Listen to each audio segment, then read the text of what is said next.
ज्येष्ठ नागरिकांचा सन्मान आणि त्यांच्या मागण्यांचा आवाज एकत्र सर्वपक्षीय नेते, फेस्कॉम पदाधिकारी, मान्यवरांच्या उपस्थितीत विक्रमी स्नेह मेळावा।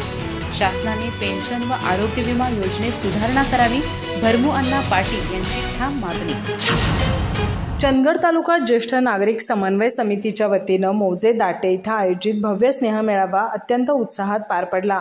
तालुक्यातील सर्वपक्षीय नेते, कोल्हापूर प्रादेशिक विभाग आणि चंदगड फेस्कॉमचे पदाधिकारी, सदस्य तसंच मोठ्या संख्येने पुरुष आणि महिला ज्येष्ठ नागरिकांच्या अभूतपूर्व उपस्थितीने कार्यक्रमाची शोभा वाढवली।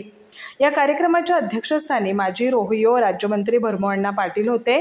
प्रमुख अतिथी म्हणून माजी आमदार राजेश नरसिंगराव पाटील आणि कोल्हापूर फेस्कॉमचे अध्यक्ष रामचंद्र ईश्वरा पाटील, तर मार्गदर्शक म्हणून अखिल भारतीय वरिष्ठ नागरिक महासंघाचे सदस्य रामकुमार सावंत उपस्थित होते। प्रारंभी जे पाटील यांनी शोकप्रस्ताव मांडला। सचिव RI पाटील यांनी प्रास्ताविक करताना ज्येष्ठ नागरिकांना राष्ट्रीय संपत्ती म्हणून घोषित करण्याची मागणी उपस्थित केली।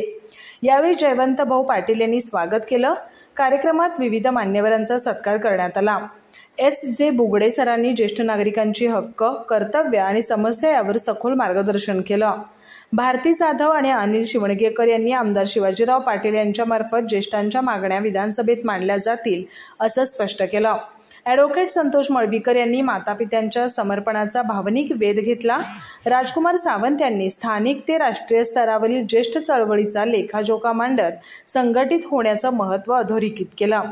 माजी आमदार राजेश पाटील यांनी ज्येष्ठ नागरिक राष्ट्राचा कणा आहेत असं सांगत त्यांच्या अनुभवाचा लाभ घेण्याचं आवाहन केलं।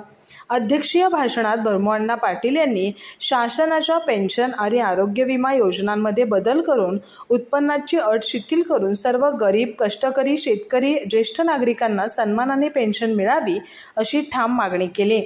मुख्यमंत्री वयोश्री योजनेतील लाभ थेट खात्यावर जमा करण्याची शिफारसही त्यांनी केली।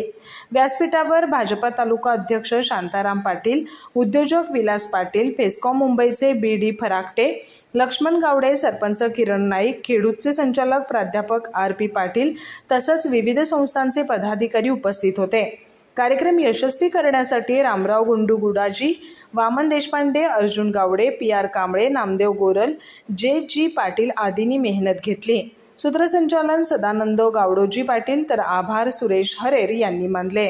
अधिक माहिती आणि ताज्या घडामोडींसाठी आजच आमचे चॅनल सबस्क्राइब करा।